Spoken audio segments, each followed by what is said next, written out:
નમસ્કાર મિત્રો, ઇન્ડિયન પોટરીમાં તમારા બધા મિત્રોનું સ્વાગત છે। તો આજના વિડીયોમાં આપણે બનાવશું જે શાક બનાવવાની તપેલી આવે છે કેવી રીતે બનાવવામાં આવે છે અને એના ઉપર જે ઢક્કન બનાવવાનું છે કેવી રીતે બનાવવામાં આવે છે। તો આજના વિડીયોમાં આપણે બધું જ બતાવીશું। એ પહેલાં મારી યુટ્યુબની ચેનલ પર તમે પહેલી વાર આવ્યો તો ચેનલને સબસ્ક્રાઈબ કરી નાખજો। ચાલો આપણે સ્ટાર્ટ કરીએ।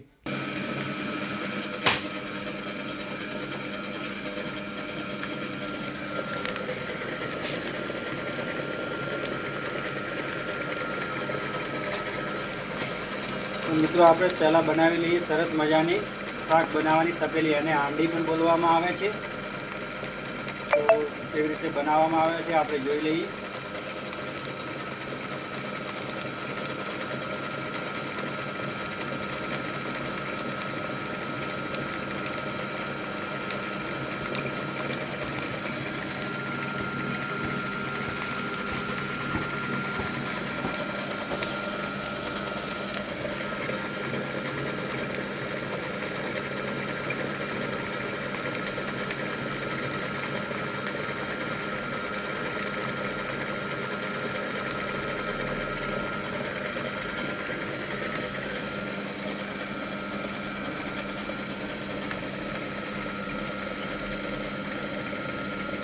મિત્રો આપણે સરસ મજાની શાક બનાવવાની તપેલી તો બનાવી લીધી।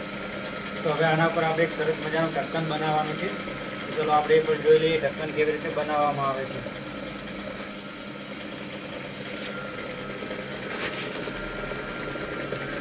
હવે મિત્રો આના પર આપણે સરસ મજાનું ઢક્કન પહેલાં બનાવી લઈએ।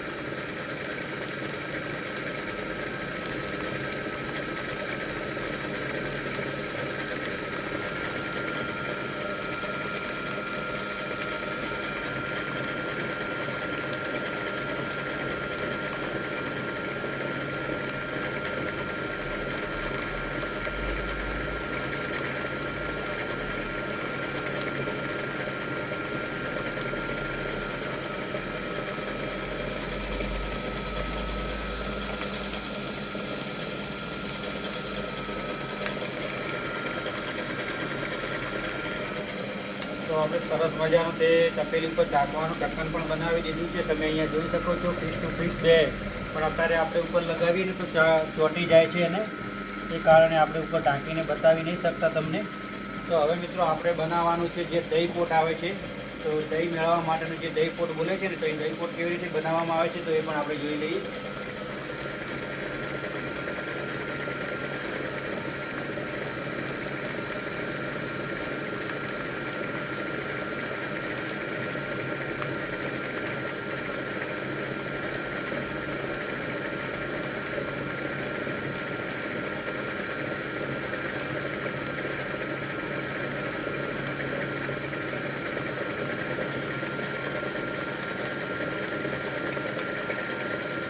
હવે મિત્રો આપણે સરસ મજાની દહીં પોટ તો બનાવી લીધી છે આના ઉપર। હવે આપણે આનું ઢક્કન બનાવવાનું છે, તો આપણે ઢક્કન પણ બનાવી લઈએ। તો મિત્રો જે આ માટીની દહીં પોટ છે આની અંદર તમે એકવાર દહીં જરૂર જમાવજો અને પછી એનો ટેસ્ટ જોજો। અને જે શાક તો આપણે શાકની જે તપેલી બનાવી પહેલાં એના પર તમે એકવાર શાક પણ બનાવીને જોજો। જે પણ તમે સબ્જી બનાવો તમે ટેસ્ટી જ બનશે। તો હવે આપણે બનાવી લઈએ તેનું ઢક્કન દહીં પોટનું।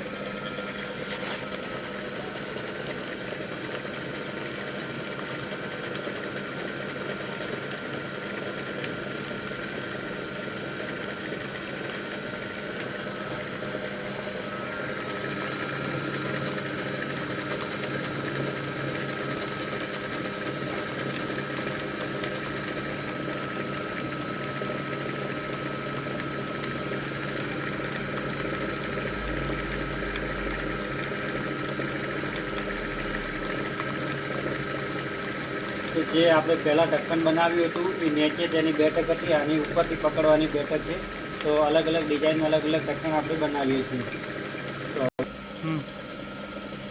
તો હવે આપણે તેને ધાગાથી કાપી લીધું છે, અને આના પર જોઈ શકો છો પણ આ રીતે તેને ઢાંકવામાં આવે છે।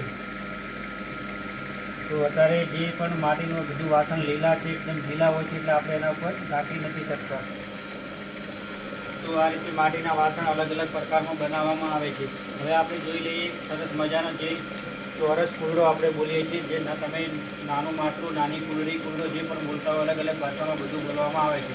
તો આપણે સરસ મજાનો ચોરસ કુરડો જોઈ લઈએ કેવી રીતે બનાવવામાં આવે છે ડબલ પટ્ટીમાં। તો આપણે એ પણ બનાવી લઈએ. અને જો જે નીચેવાળી બધી માટી છે ને ઉપર અહીંયા લાવી અને ઉપર એક ધાર કાઢવામાં આવે છે. આ રીતે ધાર કાઢીને ત્યાંનું ઉપરનું મોટું સાંકડું કરવું પડે છે. આ રીતે સાંકડું કર્યા પછી જે નીચેવાળી બધી માટી છે ને પાછી આપણે ઉપર ઉપાડવી પડે છે. ઉપર ઉપાડીને એક બીજી ધાર કાઢવામાં આવે છે આ રીતે, અને વચ્ચે પટ્ટી પડી જાય છે. તો એક ઉપરની ધાર અને જે નીચેવાળી ધાર છે અહીંયા તમે પણ જોઈ શકો છો. થોડું નજીકથી પણ બતાવજો. અહીંયાથી જોઈ શકો છો, અહીંયા એક ધાર છે, એક અહીંયા ધાર છે. ઉપર વચ્ચે એક પટ્ટી પડી એટલે એક ચોરસ કુંડો તમને દેખાશે, ચોરસ માટલું દેખાશે. જે પણ તમે તમારી ભાષામાં બોલતા હોય તો આ રીતે તેનું ચોરસ માટલું બનાવવામાં આવે છે. આપણે સરસ મજાનું માટલું તો બનાવી દીધું, નાનું ચોરસ. તો મિત્રો તમને આ વિડીયો કેવો લાગ્યો? વિડીયો પસંદ આવે તો લાઈક સબસ્ક્રાઈબ કરજો ચેનલને. અને પહેલી વાર આવ્યા હોય તો ચેનલ ઉપર જો આપણે હાઈપ વાળું ઓપ્શન આવ્યું છે એટલે હાઈપ કરીને પોઈન્ટ જરૂર આપતા રહેજો. તો આપણે ફરી મળશું નવા વિડીયોમાં.